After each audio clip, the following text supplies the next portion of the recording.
이제 엘리바스와 또 빌닷 그리고 이어서 세 번째로 소발이 대답하여 나아마 사람 소발이 대답하여 가로되 그는 아마 이런 얘기를 들으면서 굉장히 좀 많이 화가 났던 것 같습니다. 그래서 네가 가만 보니까 2절 3절에 보니까 내가 참 자랑하는구나. 그리고 네가 가만 보면 충고하는 사람들을 내가 비웃고 있구나. 2절 3절에 내가 비웃으면 어찌 너를 부끄러워할 사람이 없겠느냐. 그래서 또 너는 자랑하고 또 자기가 주 앞에서 깨끗하다고 정결하고 목전에서 깨끗하다고 하는구나. 그런데 네가 그렇게 얘기하지만 만약에 하나님이 지혜로우신 하나님이 조금만이라도 그 지혜를 보여주신다면 너는 정말 너의 한심함을 깨달을 텐데 참 너는 그런 걸 모르는구나. 그러면서 5절 6절에 정말 하나님께서 너에게 지혜의 오묘를 보여주시기를 원한다.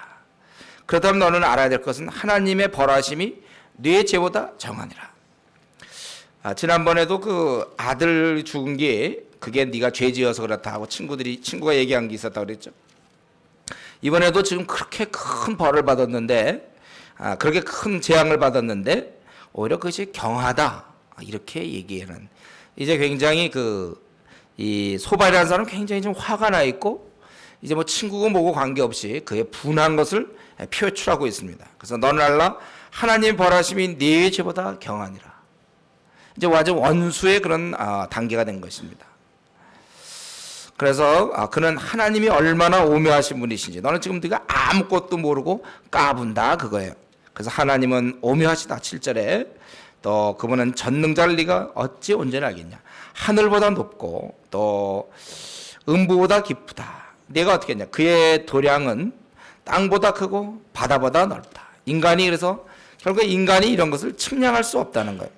그래서 하나님이 두루다니시며 사람을 잡아가두시고 개정하시면 만약에 재판을 열면 누가 능히 막을 쏘냐. 누가 능히 피하겠느냐. 하나님은 허망한 사람을 아시나니 악한 일을 상관치 않으시다 하나 다 보시느니라. 하나님은 다 보고 계시다는 거예요. 그래서 허망한 사람은 지각이 없나니 그러니까 이제 욥이 없다는 것이죠. 욥이 네가 지각이 없다. 그 출생함이 들나귀 새끼 같으니라. 근데 요거는 좀 해석상에 그러니까 욥이 그 지각이 없음이 마치 들나귀가 다시 태어나 사람으로 다시 태어나는 것처럼 불가능하다. 그런 뜻도 가능하고요. 아니면 들나귀가 도저히 길들여지지 않는데 욥이 만약에 지각을 얻는 것은 들나귀가 아주 길들여질 가능성처럼 그것은 굉장히 희박한 것이다. 이렇게 그러니까 결국 인간이 그분 안에서 아무리 해봐도 안 된다. 그분은 다 보고 계시기 때문에 그래요.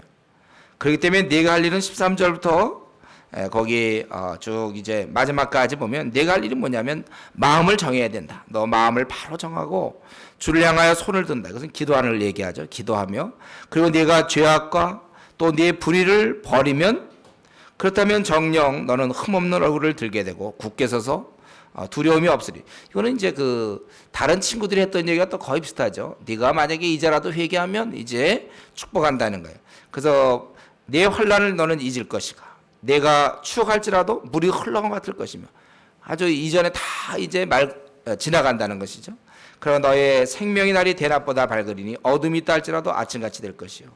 또 내가 소망이 있으므로 든든해지며 두루 살펴보고 안전히 쉬리니 내가 누워도 두렵게 할 자가 없겠고 많은 사람이 네게 첨을 드리라. 첨이라는 것은 이제 아첨할 때 그런 거예요. 그러니까 많은 사람들이 좋게 너에게 잘 얘기한다 그거예요.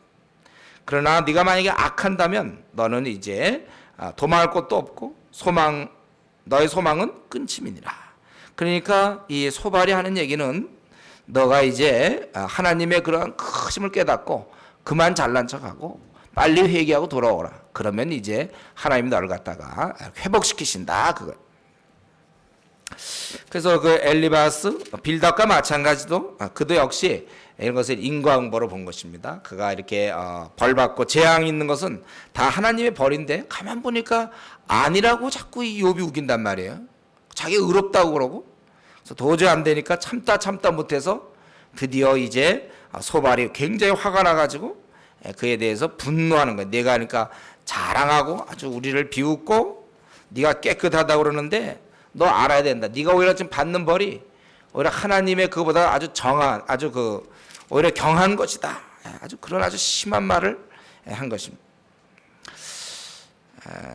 우리는 이 소발의 얘기를 통해서 그거는 엘리바스나 거의 비슷하기 때문에 새롭게 볼 건 없지만, 다만 그 두 친구에 비해서 훨씬 더 직접적이고 훨씬 그 얘기 중에 분노가 있다는 걸 우리가 알 수 있어요. 그러니까 말할 때 그를 깨우치기보다는 그에 대한 아주 그 분노를 쏟아 붓는 것입니다. 미워함이 있다는 거야, 말할 때. 왜 미워했냐면, 그가 왜 그러면 욥을 미워했습니까? 죄인이면서도 죄인인 주제에 의롭다 하다니. 그리고 친구들이 충고하면 좀 듣지. 이렇게 안 듣지 않느냐. 그러니까 결국은 그래서 따져보면 욥이 그랬기 때문에 화가 난 것 같지만, 잘 생각해 보세요. 소발이 화를 난 것은 사실은요, 욥 때문에 그런 게 아니라 결국은 자신의 이론과 맞지 않기 때문에, 즉 자신이 무지하기 때문에, 그런 이런 상황을 인과응보, 죄에 대한 재앙으로 봤기 때문에, 그러니까 욥이 사실 그게 아니었는데, 그래서 욥은 그걸 우기니까 이제 화가 난 거예요. 그래서 소발이 화를 낸 이유는 여러분 아세요? 소발이 화를 낸 이유는 욥이 잘못해서가 아니에요. 이 소발이 화를 낸 이유는 무식했기 때문이라는 거예요. 이 비밀을 알고 있습니까, 여러분? 소발은 왜 이렇게 화를 냈으며, 아니 욥이 그렇게 고난을 받았는데도 오히려 그게 경하다고 할 정도로 왜 그런 얘기를 했을까? 소발이라는 사람은 도대체 왜 그랬을까? 그 이유는 무식했기 때문에 그렇다. 아주 무식했기 때문에 그게 가능한 거예요. 그럼 무식했기 때문에 싸움 나는 거 알고 있습니까? 물론 성질도 있어요. 성질. 성질이 좀 안 좋은 사람, 성격 안 좋은 사람. 그래서 싸울 수 있습니다. 그러나 이 제대로 사물의 이치를 모르기 때문에 그럴 수 있다는 거예요. 그러니까 우리가 보통 싸운다 할 때는 물론 개인의 좁은 마음도 있습니다. 좁은 마음에다가 거기다가 제대로 하나님의 뜻, 사물의 이치, 경우를 모르는 그런 어리석음 때문에 남을 미워하게 된다는 거예요. 저는 이 소발의 이러한 모습을 보면서 너무 이게 화가 나 있으니까, 아니 어떻게 그래도 6절같이 어떻게 그런 말을 할 수 있는가? 너는 알라 하나님이 벌하시면 내 죄보다 게 아닙니다. 그의 지금 마음을 읽어보니까 굉장한 분노를 갖고 있다는 거예요. 더구나 그 분노의 대상이 욥처럼 정말 지금 사단의 공격을 받고 있는 그 친구를 향하여 분노하게 된 그 이유는 그의 그 무식함이었다. 우리가 사실 다른 사람과 잘 싸우는 사람들이 있습니까? 우리가 남과 잘 지내기 위해서 우리는 먼저 물론 넓은 마음을 달라고 기도해야 돼요. 그러나 또 기도해야 될 것은 무식하지 않도록 기도하십시오. 즉 지혜로운 분별력을 위해서 기도하세요. 때때로 부부싸움하는 것도 가만 보면 한쪽이 좀 무식하기 때문에, 모르면서 이제 우기기 때문에 싸울 수 있어요. 어떤 경우를 모르기 때문에. 우리가 그 회사에서, 우리가 직장에서 혹은 학교에서 싸우는 이유가, 가족끼리 이렇게 싸우는 이유가 무식하기 때문일 수 있다는 거예요. 그래서 결국 그 지혜로운 분별력이 없으면, 다른 말로 하면은 PBS 꾸준히 안 하면, 결국 그 PBS 꾸준히 안 하면 싸우게 돼 있다, 이렇게 해도 돼요. 이 비약입니까? 우리가 결국 PBS 성실하게 하지 않는 사람들 만나지 마세요, 여러분들. 싸우게 돼 있어요. 모르니까. 하나님 뜻을 모르는 그 사람과 어떻게 잘 지낼 수가 있겠습니까? 그러니까 자기가 결국 PBS 안 하면 좀 좋은 것 같지만 결국 자기가 손해야, 자기가 고생하게 돼 있습니다. 왜냐하면 모르니까, 정상적인 걸 봐도 본인은 분노하니까. 분노해봐야 좋은 사람이 누굽니까? 분노해봐야 결국 자기만 소화가 안 될 뿐이에요. 자기만 잠을 못 잘 뿐이죠. 분노하면. 분노하면요, 상대방은 아무렇지도 않아요. 자기 분노를 했는지 상대방은 몰라. 본인이 분노하면 본인만 괜히 잠만 못 자요. 그런 경험 없어요? 잘못은 저 사람이 하고 자기가 잠 못 자. 이런 세상, 이것 때문에 분할지 몰라, 어떻게 보면. 정말 분노가 해. 분노. 그러니까 우리가 평소에 PBS 하지 않으면, 그렇게 입 빠지듯이 이렇게 하고 막 적당히 못해 왔어요, 항상 이렇게 얘기하면 결국 아십시오. 남편과 아내와 사이가 좋지 못할 거예요. 자식과 부모와 사이가 좋지 못할 것이며, 또 우리가 직장이나 어디서도 마찬가지예요. 왜냐하면 자기가 무식하니까. 하나님의 이치를 모르니까 결국은 자기 그런 알고 있는 거 갖고 상대방을 대하다 보니까 결국은 분노가 생기는 거예요. 지금 이 소발이 마찬가지입니다. 소발이 하나님의 뜻에 대해 정통하지 못하니까 일부는 알았죠. 그러나 정통하지 못하니까 화가 나는 거예요. 지금 욥의 이 태도를 보면서 무지 화가 나는 거예요. 그래서 너 그렇게 된 거 그거 너 그거 경한 것이다 이렇게 얘기하고 굉장히 그 화가 나 있는 그러한 그 소발의 모습을 우리가 볼 수 있는 것입니다. 그러니까 괜히 고생하지 않으려면요. 여러분들이 말씀을 많이 연구하세요. 자꾸 속 좁은 것만 얘기하지 말고 이 무식함도 얘기하셔야 됩니다. 그래서 우리가 사물의 이치와 경우의 바른 경우를 좀 잘 아는 사람이 되도록 우리가 더욱 우리가 이 하나님의 뜻을 더 많이 알아야 되겠어요. 그래서 우리가 이 한 해가 지금 지나면서 올해 어떻게 했는지 모르지만 올해 한 몇 권씩 연구했는지 모르겠지만 진도가 느려요. 우리가 더 빨리 앞으로 몇 년 안에 각자 계획을 세우세요. 몇 년 안에 내가 신구약 66권에 정통하겠다.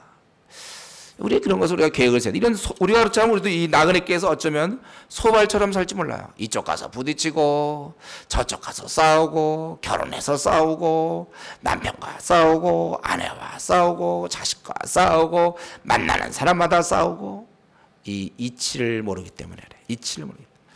이제 욥의 답변 12장 13장 14장에서 욥이 답변합니다. 야 욥이 뭐 한마디로 얘기하면 나도 안다 너희들이 얘기하는 거 그게 어떻게 기초를 갖고 와서 얘기하냐 이제. 지금 욥도 굉장히 화가 나 있는 모습을 볼 수 있어요. 2절에 보면 뭐라고 그럽니까? 너희만 참으로 사람이로구나. 너희가 죽으면 지혜도 죽겠구나. 그거 여러분 이런 표현 우리 쓰죠. 이런 거. 뭐 네가 뭐 미인이면 뭐 세상에 뭐 무슨 생각 하나도 없다 이런 얘기 같은 거. 뭐 그런 말 있잖아요. 이렇게 네가 뭐하면 뭐다. 만약 너가 죽으면 그럼 지혜는 다 없어졌겠구나. 이게 약간 그 좀 비아냥거리는 거죠. 그가 왜냐하면 그런 식으로 공격하니까 너가 그렇게 지혜를 너가 얘기하는구나. 그러나 나도 총명이 너희만 못지않니. 그 같은 일을 누가 알지 못하겠느냐. 물론 여기서 이제 욥이 그냥 넘어갈 수도 있었겠죠. 그러나 그는 이제 그런 걸 얘기하는. 그리고 자신은 오히려 하나님을 불러 아뢰어 들으심을 입은 내가, 즉 하나님과 밀접하게 지내면서 기도응답을 받던 내가 이제는 내가 비록 의롭지만 이젠 내가 조롱거리가 되었구나. 평안한 자들은 잘 지내는데 평안한 자의 마음은 재앙을 멸시하나 재앙이 실족하는 자를 기다리는구나. 강도의 장막은 형통하고 하나님을 진노케 하는 자가 평안하니 하나님이 그 손에 후히 주십니다. 저들은 잘 지내지만 나는 이게 뭔가. 나는 조롱받는구나. 그 말 속에는 은근히 그 친구들을 이제 비난하는 것이 될 수 있겠죠. 여기 원래 그 6절에 하나님이 그 손에 후히 주심이라. 요거에 대한 해석이 조금 좀 다를 수 있어요. 그래서 이것은 어떤 해석판에 보면 그 우상을 가져온 자들이 그 하나님을 진노케 한 자들이 잘 지내고 있다 이렇게도 해석이 가능해요. 오히려 그런 자들이 하나님의 힘을 얻는다 뭐 이렇게도 되고. 어쨌든 이 욥이 얘기하는 건 뭐냐면 너희들이 지금 굉장히 지혜를 얘기하고 총명 얘기하지만 나도 있고 오히려 내가 의롭지만 나는 조롱받고 오히려 잘못된 자들이 오히려 이 형통함을 누리고 평안을 누리는구나. 그러면서 너희들이 했던 얘기 그거 짐승들도 다 안다. 7절부터 12절까지 만물도 아는 것이다. 이제 모든 짐승에게 물어보라. 그것들이 네게 가르치라. 이건 다 이제 그냥 하는 말이죠. 실제 짐승한테 물어보면 뭘 알려주겠습니까? 짐승한테 물어보라. 그거는 다 알다. 새들도 알고 있다. 또 땅에게 물어봐도 바다의 고기도 무슨 뭐 멸치든지 칼치든지 그것도 다 안다 이거야. 그 정도는 다 안다. 너무나 마땅한 이치다 이거야. 생물의 혼과 인생의 영이 다 하나님의 손 안에 있고 그리고 입이 식물의 맛을 변별한 같이 귀가 말을 분별하지 아니하냐. 늙은 자에게는 지혜 있고 장수하는 자에게 명철이 있느니라. 요 말 속에는요 한 두 가지 의미가 있는 것 같아요. 제가 생각에. 그러니까 그런 늙은 자에게는 지혜가 있고 장수하는 자에게 명철이 있다. 그러니까 자기에게도 얼마든지 그런 것이 다 있다. 이런 뜻도 해석이 가능할 것 같고 또 한 가지는 너희 좀 나이가 들었는데도 왜 너희 그렇게 모르냐 어리석냐 또 그런 의미가 있는 것 같기도 해요. 정확히 우리가 이것을 해석하기 좀 어렵습니다. 이제 그가 아까 소발이 이제 자기가 그 하나님에 대해서 그 오묘함과 뭐 그분은 높고 음부보다 깊고 뭐 쭉 얘기하지 않았습니까? 사람 그가 개정하시면 누가 능히 망하며 누가 능히 막을 수 있으며 또 이렇게 하나님 모든 걸 다 보신다 뭐 이런 얘기를 쭉 하니까 이때 욥도 그에 대한 답변으로 맞다 그분은 정말 전능하신 분으로 그분이 모든 걸 다 하신 분이다. 그것을 하나의 고백이 될 수도 있고 아니면 내가 어쩌면 나도 더 많이 알고 있다 너희보다 그런 의미도 될 수 있겠습니다. 그래서 그 13절부터 이제 쭉 보면은 그 25절까지는 주로 하나님의 그러한 것 내가 어쩌면 더 많이 알고 있다는 것을 드러내려고 하는지 그건 잘 모르겠는데 아까 소발보다는 훨씬 더 하나님에 대해서 많이 얘기하죠. 그래서 지혜와 권능이 하나님께 있고 모략과 명철도 그에게 속해. 쭉 우리가 읽으면 무슨 뜻인지 압니다. 그가 어르신즉 다시 세울 수 없고 사람을 가두신즉 놓이지 못하느니라. 그가 물을 그치게 하신즉 곧 마르고 물을 내신즉 곧 땅을 뒤집나니 우리 노아 같은 노아 방주라든가 예를 들면 막 얼마든지 하나님 할 수 있죠. 능력과 지혜가 그에게 있고 속은 자와 속이는 자가 다 그에게 속하였느니라. 모사 또 재판장 열왕 제사장 권력 있는 자 또 충성된 자 늙은 자의 또 방백들 강한 자 뭐 이들의 모든 것 마음대로 하나님께서 원하시는 대로 처리하시는 분이시며 또 22절에 보면 은밀한 것도 다 드러내시며 모든 만국을 강하게도 하시고 약하게도 하시고 또 만민의 두목들을 그런 지도자들을 총명을 빼하시고 그들을 길없는 거친들로 유리하게 하시며 빛없이 캄캄한 데를 더듬게 하시며 취한 사람같이 비틀거리게 하시더라. 하나님께서 모든 것들 모든 만물을 다 통치하시며 지혜를 주시거나 제하기도 하시고 또 여기 있는 많은 그 지도자들을 얼마든지 마음대로 처리하시고 은밀한 것을 드러낼 수 있는 한 나라를 강하게도 하시고 폐하시기도 하시는 아주 그 규모가 크시며 전능자시고 모든 것을 하시는 분이심을 고백하는 거예요. 그걸 알고 있다는 거예요. 그러니까 내가 왜 하나님을 대항했겠느냐 이제 그러한 의미가 있는 것이죠. 욥은 이러한 하나님의 전능성을 믿고 있습니다. 이러한 분인데 내가 왜 그분을 내가 대항하겠으며 왜 소이겠느냐. 자기가 순종한다는 거예요. 자기가 지금까지 이런 분으로 알고 섬겨왔어요. 그러니까 자기가 죄를 짓지 않겠죠. 이런 분 앞에 왜 죄를 지겠습니까? 그러니까 그 당시 그 소발도 그랬고 이 욥도 하나님께서 모든 것을 만국을 커지게도 하시고 멸하게도 하시고 뭐 지금 미국이 힘이 있다고 그러지만 한순간에 약하게도 하시고 또 가난한 나라를 얼마든지 세계 최강의 나라로 만들 수도 있고 뭐 소말리아를 뭐 방글라데시를 얼마든지 하나님이 원하시면 다 하시는 거예요. 한 개인에게도 적용됩니다. 한 개인의 지금 누추한 자라도 하나님이 들어 쓰시면 뭐 말할 수 없이 영광스럽게 될 수 있는 것이고 지금 또 잘 나간다고 그래봐야 하나님이 내리시면 다 끝장나는 거예요. 지금 이 땅에서 볼 때 가장 비참한 생을 산다 하더라도 나머지 생은 가장 부유하게 귀하게 존귀하게 영광스럽게 살 수가 있고 지금 내가 건강하고 모든 걸 가졌고 능력 있고 막 그래도 한순간에 거지가 될 수도 있다는 거예요. 돈이 많아도 믿을 수 없고 돈이 없다고 해서 우리가 좌절할 것도 없습니다. 하나님께서 원하시는 대로 다 하신다는 거예요. 여러분 이러한 역사를 이루시는 그분임을 믿고 있습니까? 모든 것을 그분이 원하시면 한다는 걸 믿고 있어요? 저는 이것에 대해서 정말 그 믿고 있는지 자신이 믿고 있지 않는지를 어떻게 알 수 있습니까? 그건 아주 굉장히 간단해요. 항상 내 생을 내가 계획 세우고 내가 이끌어가는가 아니면 기도하는가 이 차이예요. 그러니까 기도하지 않는 자는 자기 생을 자기의 지혜로 이끌어가는 자고 기도하는 자는 하나님의 지혜로 자기를 이끌어가는 자입니다.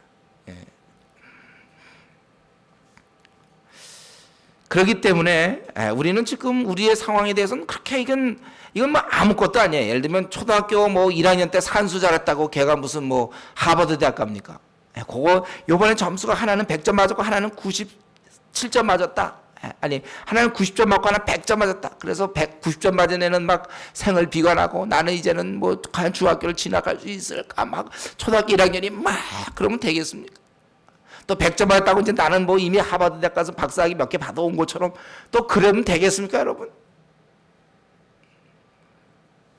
좀 피곤하긴 하지만 어떻습니까? 그게 된다고 생각해 아무리 몽롱해도 그럼 되지 않죠. 그건. 그때 뭐 자기가 100점 맞았다고. 마찬가지에 지금 우리 인생이 그렇다니까. 인생 역전 로또가 아니라 인생 역전 로또가 아니에요. 당첨되면 뭐합니까? 몇 년 안에 망하는 수가 있는데 오히려 당첨됨으로 가족이 깨지고 사람들과 사이가 나고 돈 때문에 그런 경우가 얼마나 많아요.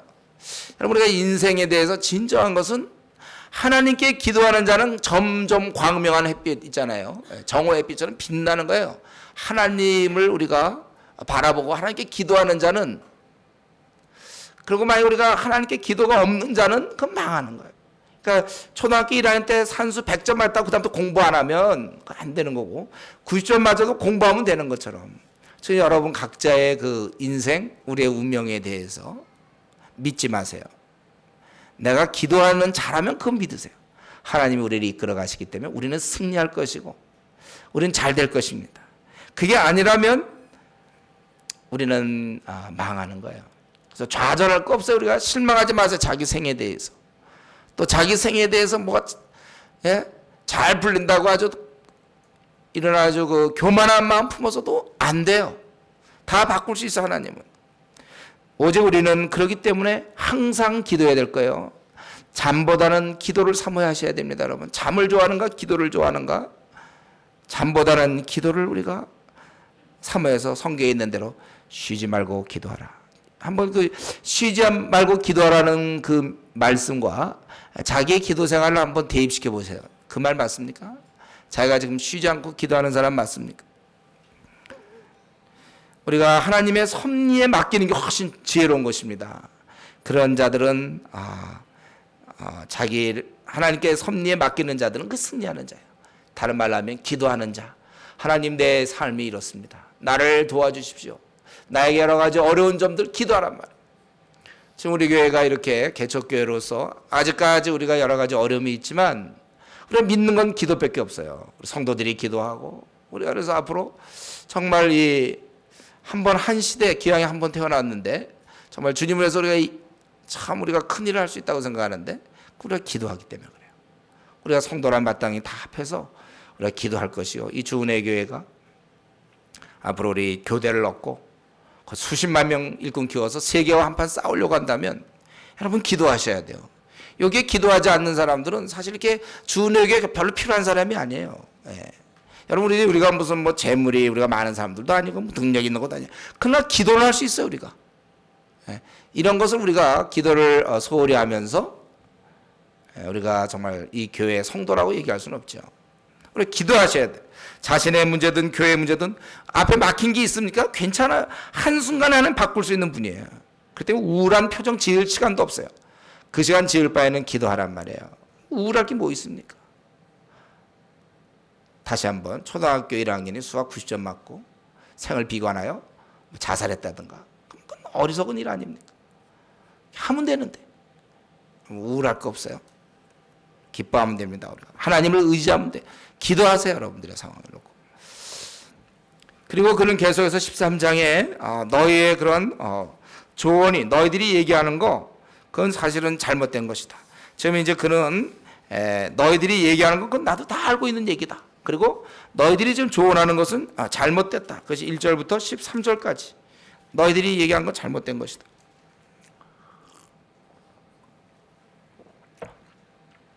나의 눈이 이것을 다 보았고 나의 귀가 이것을 듣고 통달하였느니라. 너희 아는 것을 나도 아노니 너희만 못한 내가 아니라 다 아는 말이다. 나는 이제는 참 너희들과 그만 얘기하고 싶고 나는 전능자 하나님과 나는 대화하려고 한다. 너희는 순 거짓말을 지어내는 자다. 다 쓸데없는 의언이라. 이제 굉장히 강도가 세지기 시작해요. 또 너희들은 거짓말을 지어내는 자다. 사실은 거짓말이죠. 저들은 모르고 한 거짓말이 되겠죠. 네가 한 것은 네가 잘못했기 때문에 벌 받아서 그렇다는 거짓말이에요. 다 너희들은 쓸데없는 의언이다. 그렇기 때문에 너희가 좀 잠잠하기를 원한다. 너희가 잠잠하기를 원하노라. 이것이 너희의 지혜일 것이나. 오히려 가만히 있는 게 차라리 낫다는 거예요. 너희가 한번 내 얘기를 한번 들어봐라. 그래서 너희들이 지금 하나님을 위하여 불의를 말하려느냐?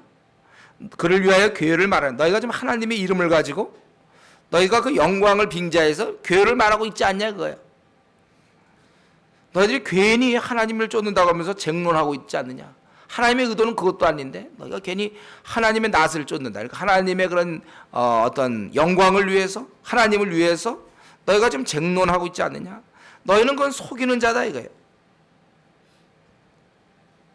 오히려 그가 너희들을 책망할 것이다. 만일 가만히 나서 쫓는데 그가 정녕 너희를 책망할 것이다. 너희들 두렵지 않느냐 그거예요. 너희들은 두렵지 않느냐. 너희 경언에 재 같은 속담이요. 마침 자기가 지금 재 가운데 있는데 그게 바로 이거다 이거예요. 재 같은 속담. 말도 안 되는 얘기다. 재 같은 속담이요. 너희의 방어하는 것은 토성이니라. 흙으로 이렇게 쌓아놓으면 성이 금방 무너지는 거 아니에요. 모래로 쌓아놓으세요. 금방 무너지잖아요. 그 앞에서 아무리 있어봐야 그건 지게 돼 있어요. 힘없이 무너지는 것이. 그러니까 너희는 좀 잠잠하고 나를 버려두어 말하게 하라. 무슨 일이 임하든지 내가 당하겠다. 좀 가만히 있어라.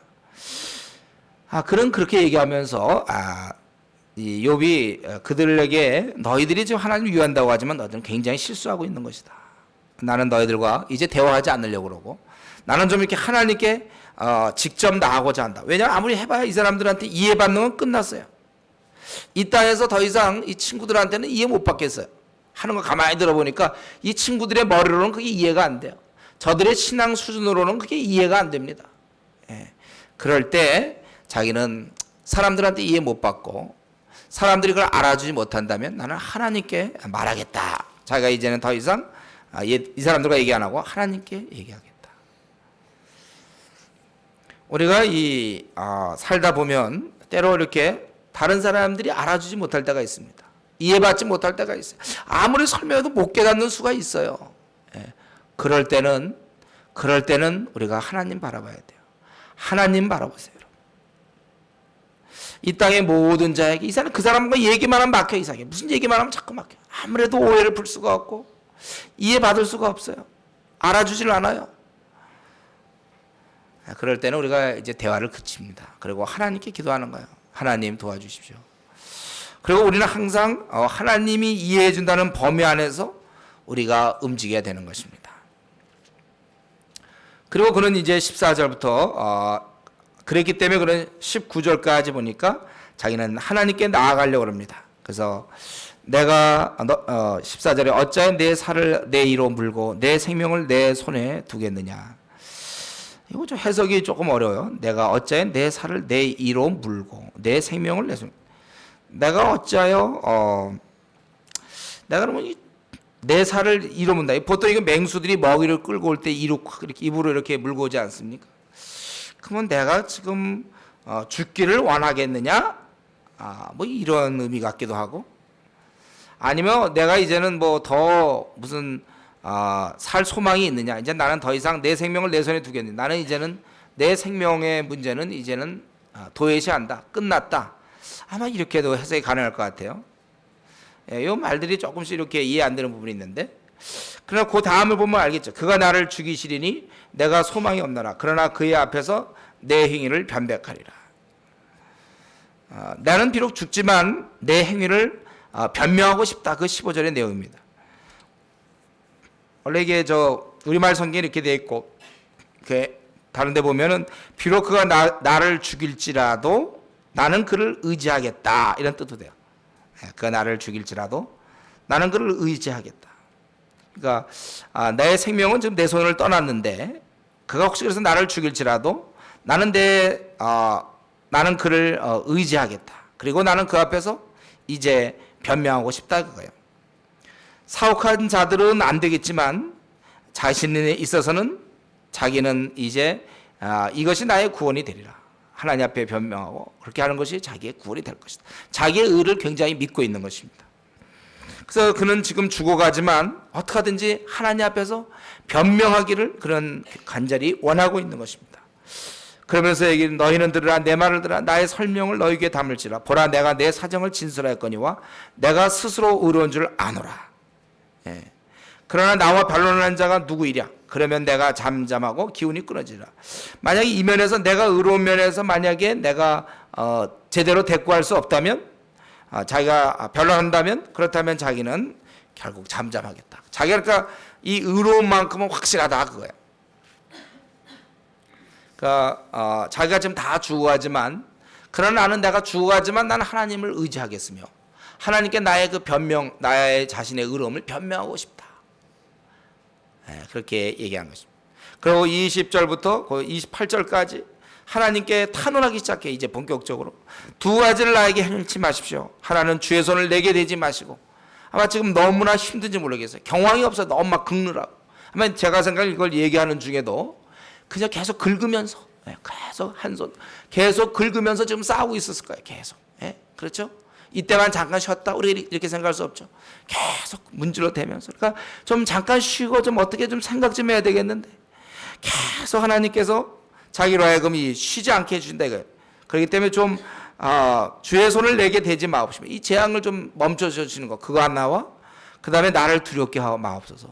왜냐하면 사람이 알지 못할 때 두려운 거예요. 자기는 이유도 모르고 차라리 죄를 져서 이렇다면 좀 뭔가 답을 아는 데 비해서 자기는 지금 죄를 짓지 않는데 확실한 거는 하나님이 자기를 좀 대적하는 편에 섰다는 거예요. 이유는 모르는데 그 사람이 하나님이 나를 대적하고 있다. 이게 굉장히 그게 두려움이에요. 하나님이 나를 떠났다. 하나님의 내가 친구였는데 하나님이 지금 나를 대적하고 있다. 원수가 하나님이 되고 있다. 이게 굉장히 두려운 일이었어요. 나를 두렵게 마옵소서. 그리고 그는 계속 기도하기를, 하나님 나를 부르소서.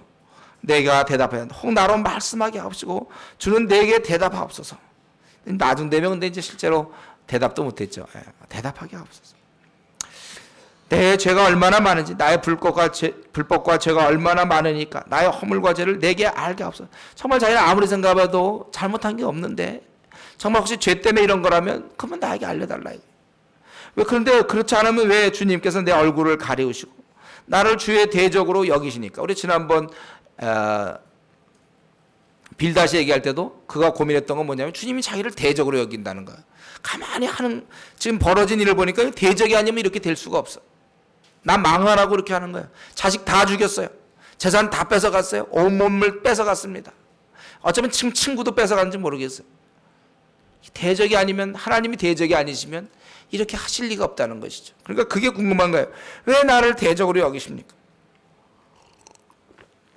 또나 25절부터 28절 같이 보면 더구나 상대도 안 되지 않습니까? 상대도 안 돼. 내가 무엇 때문에 나 같은 자를 상대해서 고통을 주십니까? 25절 주께서 어찌하여 날리는 낙엽을 놀래시며 마른 건물을 따르시나이까? 주께서 나를 대적하사 괴로운 이들을 기록하시며 나로 나의 어렸을 때 지은 죄를 받게. 그러면 혹시 내가 모르고 어릴 때 아기 때 지은 죄 때문에 그러느냐 이거예요. 내 발을 착고에 채우시며 나의 모든 길을 살피사 내 발자취를 한정하시나이다. 나는 썩은 물건의 후패함 같으며 좀 먹는 의복 같으니까. 자기는 지금 완전히 이제 다 끝난 자다 그거예요. 욥은 자기가 당한 고난과 이로 인해서 참 원인을 모르는 그 답답함이 있어요. 그 여기 옆에 세 명의 친구가 달라붙어서 계속 비난하고 괴롭히고 있다는 거예요. 고통스럽습니다. 그래서 그는 드디어 하나님께 이 문제를 해결해 달라고 호소하고 있는 거예요. 그는 지금 친구들이 이해해 주냐 이해 못 해주냐는 큰 문제가 아니에요. 지금 하나님 앞에서 이 문제 해결하는 게 더 급선무입니다. 이 문제가 해결이 안 되니까. 지금까지 우리가 살아오면서도 마찬가지죠. 우리에게 있어서 항상 관심은 그런 주어진 현실보다 왜 이런 상황이 주어지는지 하나님의 그 의도는 무엇일까? 거기에 우리 관심이 있는 거예요. 우리가 어려운 일 당할 때 땅의 논리로만 풀려고 하면 안 되고 하나님의 뜻이 무엇인지 그것을 우리가 알기를 그걸 사모해야 됩니다. 그래서 답을 얻고 움직이도록. 저는 지난번에도 우리 좀 살펴봤지만 우리 여기서 욥에게 참 배울 것은요. 욥이 이런 상황 속에서 아주 미치는 거 아닙니까? 아들 하나만 죽어도 미치는데 10명 싣고 너무 미쳐갖고 다시 원래도 돌아왔나? 너무 그냥 그렇고 아내도 이해 못 해주고 친구들이라고 와갖고 그러고 자기 온몸에 악창이 생기고 정말 이럴 땐 막 발광을 해도 누가 모르겠습니까? 이왕 뭐 끝난 마당에 뭐 그렇게 산다고 또 누가 뭘 할 사람이 있겠습니까? 미친 듯이 행동을 해도 그렇게 할 수 있어요. 상황이 이럴 때는. 그런데 우리 성도들은 우리 욥을 통해서 배워야 돼요. 나에게 주어진 상황이 그랬기 때문에 나는 불성실할 수 있다든가 내 상황이 이러니까 이런 행동을 좀 이해해달라. 그거 안 통한다는 거야. 나 집이 좀 너무 어려우니까 내가 이렇게 얌체같이 구는 거 이해해달라. 아니면 내 지금 상황이 너무 그러니까 내가 좀 신경질 좀 내는 것 좀 이해 좀 해줘. 내 요즘 상황이 안 좋으니까 나 좀 막 사는 거 좀 이해 좀 해주면 좋겠어. 일이 이렇게 안 풀리는데 내가 신경질 내지 뭐. 좀 짜증 내는 거 좀 주위 사람들 이해하시오. 자기가 막 짜증을 내. 그리고 좀 자기가 교회에 협조하지 않는 거. 나 요즘 상황이 그러니까 그렇게 아시오. 우리가 사실은 얼마든지 정상적으로 살 수 있는데 괜히 우리의 죄성이 발동해서 상황에 따라 스스로를 합리화하며 그 감정을 즐기고 있다는 거예요. 현실을 도피하는 방법을 쓰고 있는 거예요. 그러니까 내가 좀 상황이 이렇기 때문에 나는 좀 교회 와서 말도 안 해도 된다. 나는 좀 상황이 이렇기 때문에 나는 좀 짜증을 내는 것이다. 근데 옛날에 내가 뭐 그렇게 신경질 냈냐? 근데 요즘은 내가 상황이 이렇지 않냐? 그러니까 좀 이해해라. 막 이런 분위기.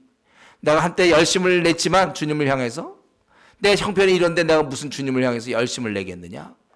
그건 다 이해할 수 있다. 예.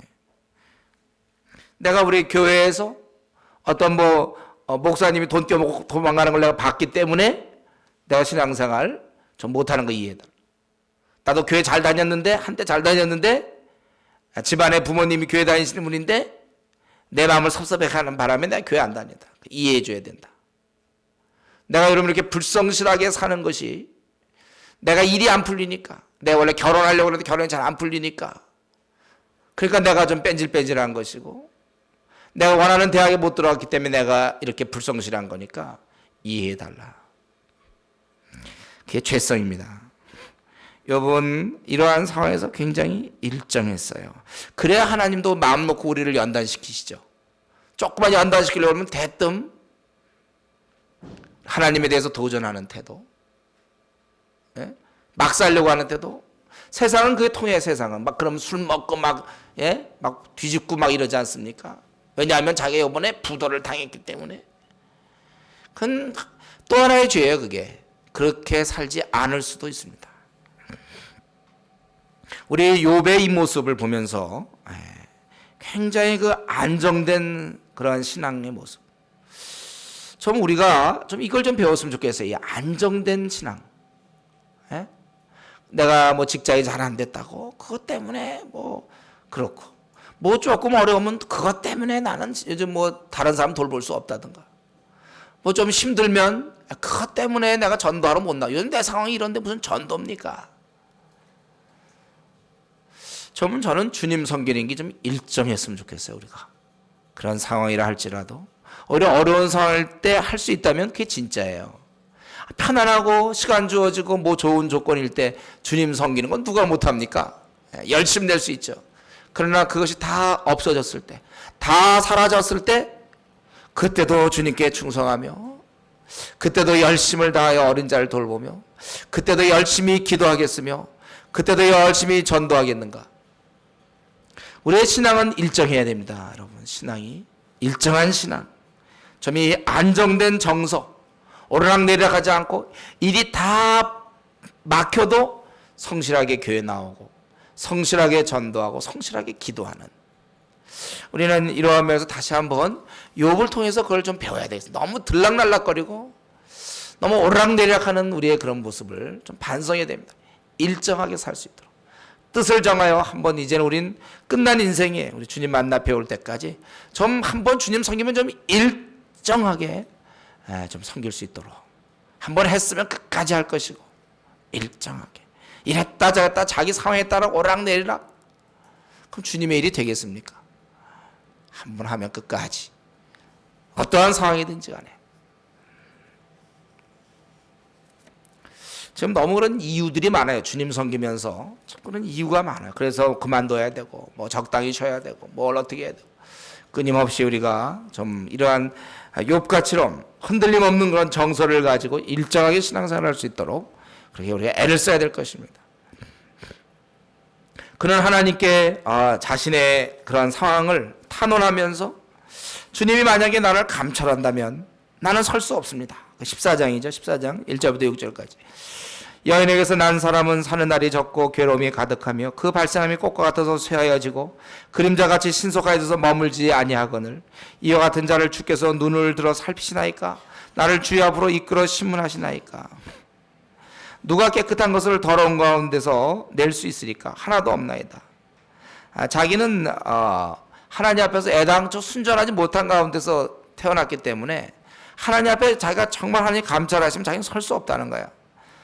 그래서 그날을 정하시고 그 달수도 주께 있으므로 그 제한을 정하여 넘어가지 못하게 하셨은즉 그에게서 눈을 돌이켜 그로 쉬게 하사 품같이 그 날을 마치게 하소서. 여기서 그라는 건 결국 자기죠. 좀 나를 이제 그 품꾼이 일이 끝나면 품꾼같이 그 날을 마치게 하옵소서. 이제 나로 하여금 좀 쉬게 해주십시오. 눈을 돌이켜서 나를 이제 너무 이렇게 감찰하지 마시고 나를 너무 이렇게 막 힘들게 하지 마시고 나를 좀 내보내 주십시오. 그 날을 마치게 하옵소서. 그러면서 얘기하기를 7절부터 9절까지 나무는 죽어서 다시 우문이 나지만 다시 생명을 얻지만 사람은 죽으면 끝이다. 10절부터 12절까지 그렇게 나와 있죠. 나무는 소망이 나니 길자라도 다시 우미 나서 연한 가지가 끊이지 아니하며 그 뿌리가 땅에서 늙고 줄기가 흙에서 죽을지라도 물 가운데 um이 돋고 가지가 발하여 새로 심은 것과 같거니와 그러나 나무는 죽어서 다시 um이 나지만 사람은 죽으면 그게 끝이라는 거예요. 사람은 죽으면 소멸되나니 그가 기운이 끊어진 즉 그가 어디 있느냐. 물이 바다에서 줄어지고 하수가 잦아서 마름같이 사람이 누우면 다시 일어나지 못하고 하늘이 없어지기까지 눈을 뜨지 못하며 잠을 깨지 못하느냐. 끝까지 그는 안 된다는 것. 그러니까 지금 이 욥에 하고 싶은 얘기는 이제 13절부터 쭉 그 마지막까지 하나님이 정말 나를 진노하신다면 나를 정말 이유는 잘 모르겠는데 어쩌면 지금 하나님이 진노할 때인가 보다. 그러면 진노가 멈출 때까지 자기를 좀 숨겨놨다가 그때 멈췄을 때 이제 자기를 불러달라 그런 뜻이에요. 주는 나를 음부에 감추시며 주의 진노가 쉴 때까지 나를 숨기시고 나를 위하여 기한을 정하시고 나를 기억하옵소서. 사람이 죽으면 어찌 다시 살리이까? 나는 나의 싸우는 모든 날 동안을 참아 놓이기를 기다리겠나이다. 주께서 나를 부르셨겠고 나는 대답하겠나이다. 이제 자기는 지금 원래 죽지만 만약에 하나님 그걸 기억했다가 다시 살려주시면 그러면 그때를 자기 놓이기를 기다리겠다는 거예요. 그러면 그때 아마 주께서 나를 부르셨겠고, 이거 미래형인데요. 부르시겠고 나는 그때 대답하였을 것이다. 주께서는 주의 손으로 지으신 것을 아껴보시겠나이다.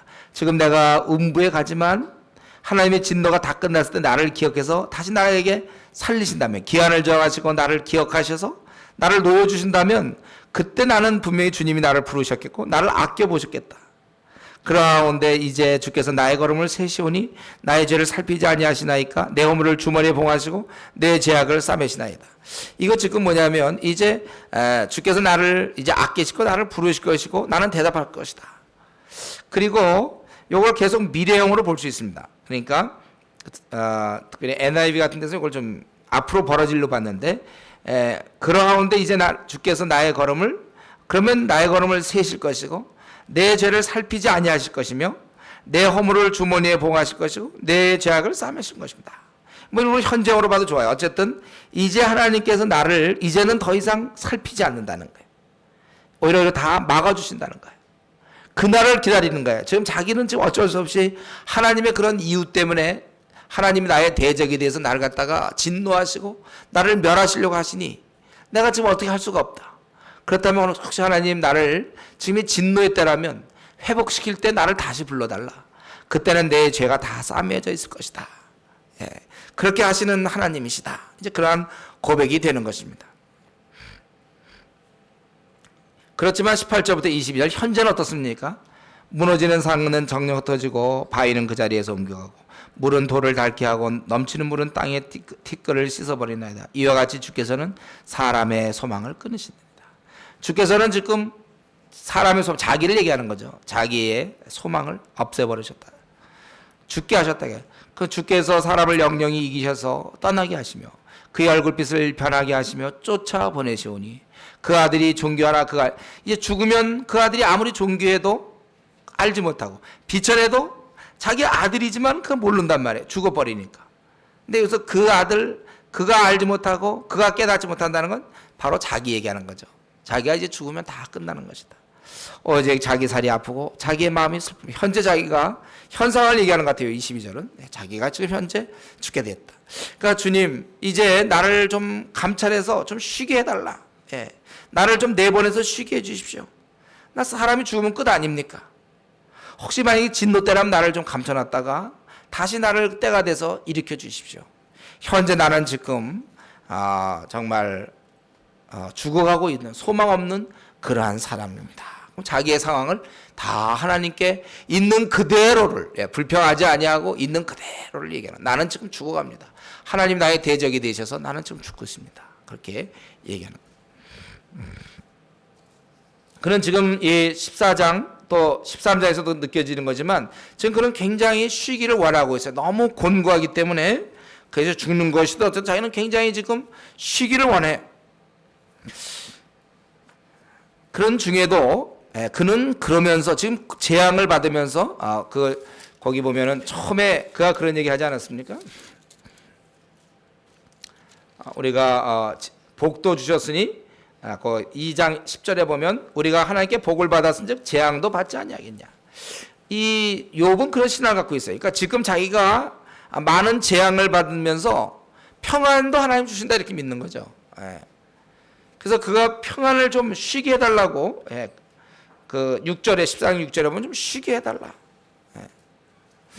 그가 이러한 그 갈등 중에도 많이 배우고 있습니다. 이전에는 그거 잘 몰랐지만 곤고한 중에 그 평안, 그것도 재앙을 주신 주님께서 또 평안도 주셔야 된다는 거예요.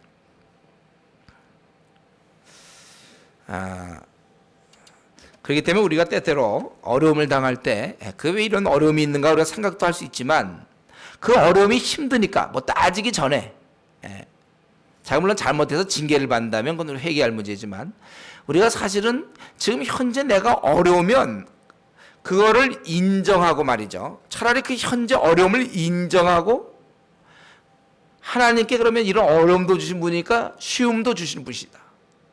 그 다음 단계를 빨리 좀 펼쳐달라고 기도할 필요가 있어요. 하나님이 어려움만 주는 분입니까? 그렇지 않아요. 하나님이 우리에게 재앙만 주는 분입니까? 힘든 것만 나에게 골라주는 분입니까? 아니에요. 그분은 우리에게 평안도 주시고 기쁨도 주시는 거예요. 그렇기 때문에 내가 이러한 문제를 당했을 때 그 문제에 빠져있지 말고 하나님 빨리 다음 단계를 주십시오. 나에게 이제 좀 회복을 주십시오. 기쁨을 주십시오. 이 욥의 태도예요. 우리 욥에게 이런 걸 배워야 됩니다. 하나님께서 우리가 그 두려워해서 하나님을 대적자로 생각했지만 그러나 또 그분께서 기쁨을 주실 걸 생각하고 기쁨을 달라고 얘기하고 있습니다. 이게 자꾸 현 상황을 파지 말고 현 상황 때문에 괴로움을 고만하고요. 고만 괴로움을 갖고 이제 다음 단계 회복을 위해서 기도하라는 거예요. 이게 현명한 것입니다. 목사님, 저는 요즘 굉장히 평안한데요.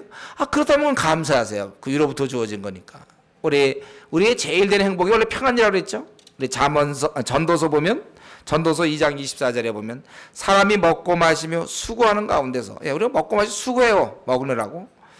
우리가 이렇게 돈을 벌고 살아가느라고 수고하지만 심령의 낙을 누리게 하는 것보다 나은 것이 없으니 심령의 낙을 누려야 돼. 우리가 남들은 어느 정도가 돼야 만족하더라도 자기가 뭐 만족하면 되잖아요. 남들은 뭘 해야 자기는 예를 들면 뭐 그냥 방 한 칸만 있어도 자기 만족한다면 되는 거예요. 성경 이게 우리의 원리죠. 우리가 자꾸 사회 기준이 아니고 자기 기준. 그래 나는 먹을 것만 있어도 나에게 예를 들면 잠자리만 있어도 나는 만족한다는 거예요. 옷 한 벌만 있어도 나는 만족할 수 있어요. 어쨌든 자기의 욕심 때문에 피곤하죠. 자기는 정말 만약에 내가 정말 중학교만 나와도 만족하면 되는 거예요. 남들이 무슨 대학을 다니든 말 나는 만족하는 데네요. 중학교만 나와도. 초등학교만 나와도 나는 만족하는데 남들은 키가 커야 되지만 자기는 그 키에 만족하면 될 거 아닙니까? 우리 홍선생 교사 여름 수련 때 뭐였죠? 162.5 그렇죠? 162.5 남들은 막 1m 70 넘어야 된다고 생각하는데 1m 62.5도 만족하겠다는데 행복하다는데 그럼 됐잖아요. 그냥 그럼 그렇게 본인이 행복해야 하면 뭐 안 될 문제가 뭐가 있습니까? 자기가 그걸 만족 못하니까 불행한 거예요. 만족하는데 뭐가 불행이 있습니까? 잘 생각해 보세요. 만족하는데 불행이 있습니까? 남들은 아유 뭐 어떻게 이런 집에 사냐 그래도 자기가 좋다는데 2년씩마다 이사 다녀도 그래도 1년씩 이사 안 다니는 것에도 감사하겠다는데 여러 동네 다니면서 제가 새로운 문물에 접하겠다는데 감사하겠다는데 만족하는 거예요. 외모가 못생겨도 이 얼굴 괜찮다는데 뭐 어떡하겠습니까? 그 만족하고 심령의 낙을 누리는 것보다 더한 것이 없다 그랬어요. 이게 지혜예요, 지혜. 세상의 기준에 놓고 하려니까 그냥 힘들죠. 연봉 이 정도는 돼야 된다는데 이 정도 먹고 괜찮다는데 뭐 만족하겠다. 그래서 행복하게 잘 사는데 어떤 사람은 그것 때문에 그냥 일생 그거 벌려고 조금 벌어도 그냥 뭐 좋다는데 뭐 자기 주님의 일만 할 수 있다면 뭐 거지가 돼도 좋다는데 뭐 심령의 낙을 누려야 돼, 여러분. 다른 사람이면 그렇게 하면 해. 그래 가지세요. 다 가져. 그래 너희들 다 좋은 대학 가든지 너희들 다 그래 잘 먹고 잘 살든지 그래 너 좋은 데 직장 돈 많이 받고 좋은 집 그래 갖고 승진 잘 되라. 나는 그냥 이렇게 살고 그냥 살아. 그 좋다는데 심령의 낙을 누리는 것보다 뭐 이렇게 못생긴 남자를 너 이렇게 좋아해. 자기 눈에 뭐 좋다는데 남들이 객관적으로 나의 아내를 또 남편을 자기가 좋다는데 여러분 혹시 부모님이 자기 뭐 자녀가 좀 못생겼다고 그래서 막 낙심하고 막 안 키우는 거 봤습니까? 못생겨서 막 안 키우고 그 다 자기 눈에는 다 그게 귀하니까 아주 귀했거든요. 귀엽고 다 귀한 거예요. 자녀는 부모님 얼마나 그래서 만족한 거예요. 그 애만 있으면 만족하는 거예요. 잘생긴 뭐 아들 필요 없어요. 딸 필요 없어요. 공부 잘하고 못하고 그런 거 걔가 좀 못하고 좀 떨어져 걔만 있으면 좋은데 뭐 걔가 집에 안 들어올까 봐 걱정이죠. 못생겨서 넌 나가고 잘생긴 애들만 매일 밤마다 들어와. 저 뭐합니까? 그 못생긴 애 들어와도 편하게 자고 잘생긴 애가 안 들어오면 그때는 못 자고 그럽니까? 이 우리가 사실은 어떤 거든지 자기가 그 상태를 만족하면 돼요. 단 우리가 이제 신앙이 있어서 그렇게 하면 안 되죠. 기도 생활 안 해도 만족이고 전도 안 하고 1년 내내 한 명의 영혼 구원 못해도 만족이라는데 뭐 그거는 이제 제가 보기에 자고 있어서 한 대 맞아야죠. 그런 경우는 그건 한 대 맞아야 되는 거고 그렇지 않으면 우리가 사는 거에 대해서 돈이라든가 이 땅에 우리가 나그네로 지내기 때문에 집을 장만 못하고 뭐 차가 없으며 또 뭐 옷도 없고 이사 전전해야 되고 그래도 만족할 수 있어요. 그 사람이 기준이 달라요. 기준. 그래서 우리 사실은 우리 평안이 위로부터 오는 것이고 전도서 그 얘기하기를 그 기자님 얘기하기를 사람이 먹고 마시며 수고하는 가운데서 어째 수고한다고 그래서 우리는 사는 게다. 심령의 낙을 누리게 하는 것보다 나은 것이 없나니. 심령의 낙. 여러분 이걸 가지셔야 돼. 심령의. 남들은 뭐 너 왜 결혼 어떡할 거냐. 너 늦어져서 본인이 괜찮다는데 뭐. 본인 괜찮아요. 자꾸 그러지 마세요 좀. 본인은 괜찮다는. 이제 본인이 그럼 힘들지 나는 이게 뭐냐 이러면 이제 힘들어지기 시작하죠. 괜찮으면 되는 거예요.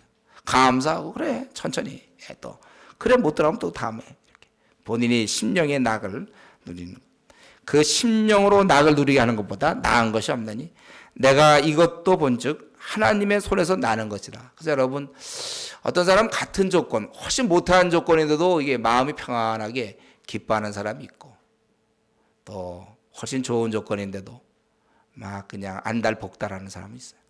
이 차이를 여러분 아시겠습니까? 심령의 낙을 누리도록. 그것이 중요해요. 이 욥은 사실은 그걸 원하는 거예요. 이 쉼. 하나님으로부터 평안. 재앙이 왔지만 대적자로 나를 가시지만 그러나 하나님 나로 하여금 쉬게 해 주십시오. 그러한 것을 기억한 것입니다. 여기 이제 한두 가지만 더 얘기하고 마쳤으면 좋겠는데 그러면 제가 이걸 쭉 보면서 지금 이제 친구 3명이 얘기했고 또 15장부터 다시 또 3명이 또 얘기합니다. 그리고 나서 또 그 다음에 2명만 얘기하고 소발은 얘기 안 해요. 그리고 이제 그 다음에 엘리후라는 사람이 다시 나타나서 그 사람이 길게 얘기하고 그 다음에 하나님이 이제 드디어 2번에 걸쳐서 말씀하시는 걸로 욥기가 마무리되는데 일단 지금 3명을 내가 이렇게 보니까 도대체 이 친구들의 역할은 크게 보면 뭐냐 이거예요. 제가 가만히 보니까 그 욥의 생각을 정리시켜주는 사람 같아요. 이 사람들이. 욥의 생각을 정리시켜주고, 물론 이제 사단의 교묘한 공격이 되죠. 예. 그리고 오히려 욥으로 하여금 이 사람이 참 이게 좀 역설적이지만 친구들이 와서 이렇게 함부로 더 하나님을 의지하게 돼. 친구들이 이해할 수 없다는 거야. 친구들도 안 돼요. 우리가 어느 순간에 가면요 그런 것도 있습니다. 친구들도 이해 못해. 그는 가족을 잃었지만 또 이번에 친구도 잃었지만, 그러나 그는 오직 마지막 순간 하나님만이 우리의 의지의 대상이라는 사실을 그나마 깨달았습니다. 우리도 항상 언제든지 하나님만 바라려고 하는 그런 정신이 중요합니다. 나의 잘 대해주는 사람, 나를 이해해주는 사람, 한계가 있어요. 맨 최종 마지막 순간엔 하나님만이 우리를 이해해주는 것입니다. 우리가 이 하나님께 가까이 못 가는 경우, 이런 고난을 받을 때 하나님께 가까이 가야 되는데 못 가는 경우는, 왜냐하면 죄의식에 빠져서 못 가요. 우리가 이제 원래 이 고난을 인연하여서 우리가 힘들 때 더 하나님께 가는 게 정상이죠. 여러분, 논산훈련소 힘들 때 평소에 교회 안 가던 애들도 그때는 아주 악착같이 교회가 힘들 때 새벽 기도하는 건 맞습니다. 근데 힘들 때 자칫 죄의식에 빠지는 사람이 있어요. 그래서 하나님께 가까이 못 가는 경우가 있고, 아니면 힘들 때 원망하기 때문에 하나님께 못 가는 경우가 있어요. 우리는 힘들 때 오히려 하나님께 이제 가까이 가야 되는데, 그래서 이 욥은, 그렇지만 이 욥은 이 고통 상황 중에 놀랍게도 하나님이 자신을 대적하기 때문에 두렵다고 하면서도 여전히 하나님께 나아가고 있는 모습을 볼 수 있어요. 이게 우리가 욥의 그 의인됨이에요. 의인은 이렇게 사는 거예요. 논리로 이해가 안 되어도 계속 하나님께 붙어 있는 자, 그게 의인이에요. 하나님께 계속 붙어 있는 자, 그가 의인이라는 거예요. 한번 따라하겠습니다. 의인은 하나님께 계속 붙어 있는 자다. 예, 이렇게 하면 저는 그냥 따라 했을 때 효과가 어떤지 모르겠어요. 여러분 따라하면서 그걸 마음에 확신하고 있습니까? 의인이라는 것은 어떠한 상황이라 할지라도 논리적으로 이해가 되지 않아도 계속 붙어 있는 자가 의인이구나. 욥을 보니 이 정도 상황이면 원망도 보통 원망이 아니죠. 끝냈을 거예요. 아니면 정말 두려움으로 오히려 하나님께 못 나갈 수도 있었는데, 그런 모든 걸 딛고 그래도 하나님께 붙어 있는 모습을 볼 수 있습니다. 그리고 이게 지금 친구들과의 관계를 가만히 보니까 미묘한 싸움이 있는데 굉장히 큰 싸움이 하나 벌어지고 있어요. 지금 이제 이게 무슨 싸움이 있냐면요, 이게 하나님의 공유의 싸움이 있는 거예요. 욥의 친구들은 하나님이 공의롭기 때문에, 그래서 공의있기 때문에 너가 지금 재앙을 받는다, 그렇게 얘기하고 있죠. 이때 만약에 욥이 굴복했으면 어떻게 될까? 친구들이 지금 세 사람이 연달아 아주 심하게 얘기했을 때 오히려 경하며 너희 자식이 죽은 건 너희 죄 때문이다, 막 그렇게 하나님의 공의로 밀고 들어왔을 때 만약에 욥이 굴복하면 욥에게 있어서는요 하나님이 의로운 분이 될 수가 없어요. 왜냐하면 자기가 의로움을 자기는 알고 있거든. 그럼 의로운 자에게 재앙을 주는 분, 그럼 공의로운 분이 될 수가 없거든요. 그렇기 때문에 욥은 자기가 하나님을 지금까지 공의로운 분으로 믿었기 때문에 친구들이 아무리 얘기를 해도 그 말에 굴복할 수가 없는 거예요. 굴복하는 순간 하나님은 공의로운 하나님이 되지 못해요. 자기가 의로운 걸 의로운 걸 딴 사람이 오해해도 좋은데 자기는 알고 있거든요. 그러면 자기가 분명히 의로운데 의로운 자를 하나님께서 징계하신다면 그분은 공의로운 분이 될 수가 없다는 거예요.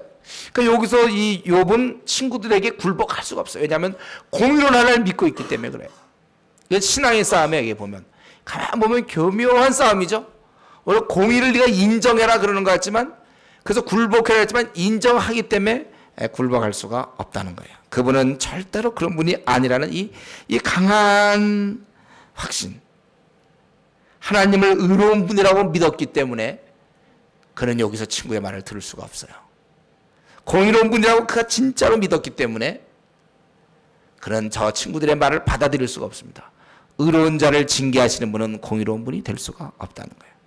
저는 여기서 말이죠, 이 욥이 중간중간 나는 의롭다 얘기했지만 이 욥이 이 정도로, 우리 지금 계속 살펴보고 있지만 이 정도까지 지난번에 한번 이런 모습 좀 살펴봤지만 오늘 다시 한번 욥이 이 정도까지 하나님 앞에서 자신의 그렇게 꺼리낌을 갖고 있지 않았다는 사실. 과연 그런 당대의 아주 최고의 수준을 가진 의인이었어요. 하나님 보시기에 정말 꺼리낄 것이 없었던 거예요. 그는. 사람은 여기까지 갈 수 있어요. 이걸 불가능하다고 얘기하면 안 됩니다. 우리 불완전한 사람이 어떻게 하나님 앞에 그러면 완전할 수 있겠냐. 그건 성경적이지 않아요. 이건 사탄적입니다. 우리가요, 정상적인 신앙생활이라는 건 뭐냐면 하나님 앞에 내가 딱 내 자신을 생각할 때 부끄러움이 없어야 돼요.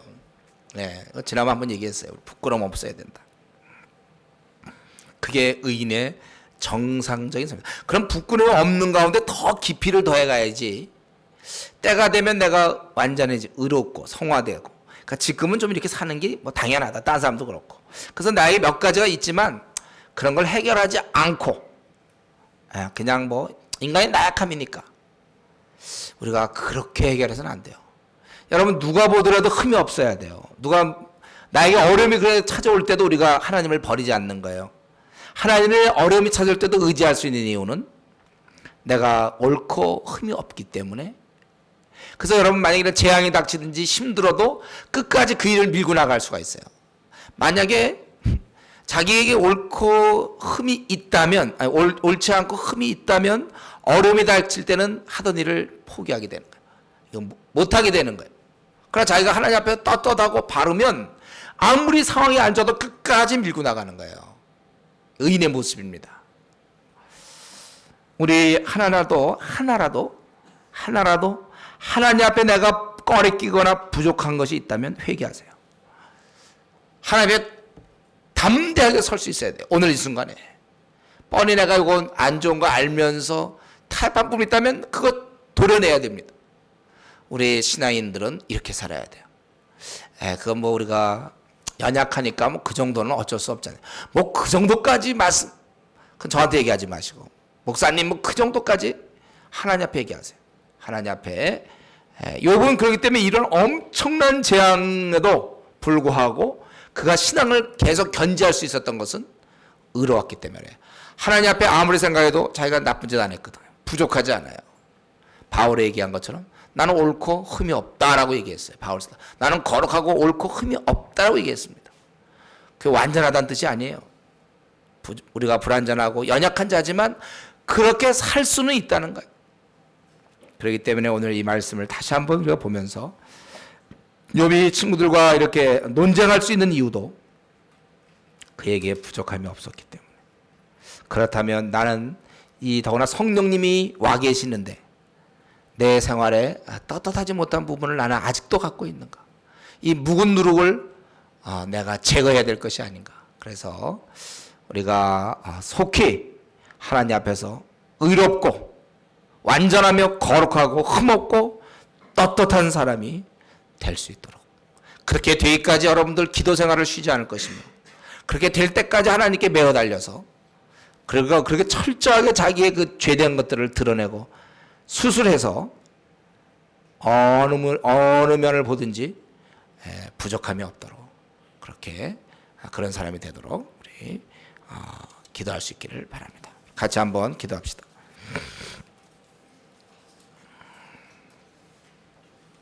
우리 오늘 말씀을 통해서 우리가 이 무지한 것에 대해서 조심하자고 그랬어요. 그것 때문에 우리가 싸운다고 그랬습니다.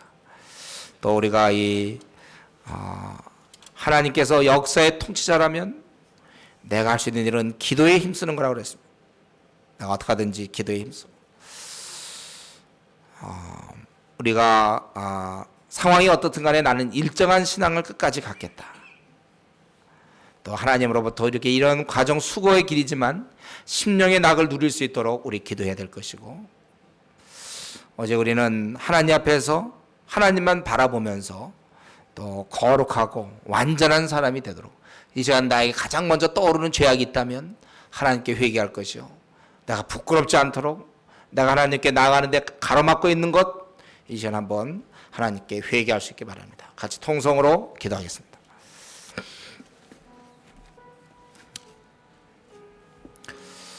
아버지 하나님,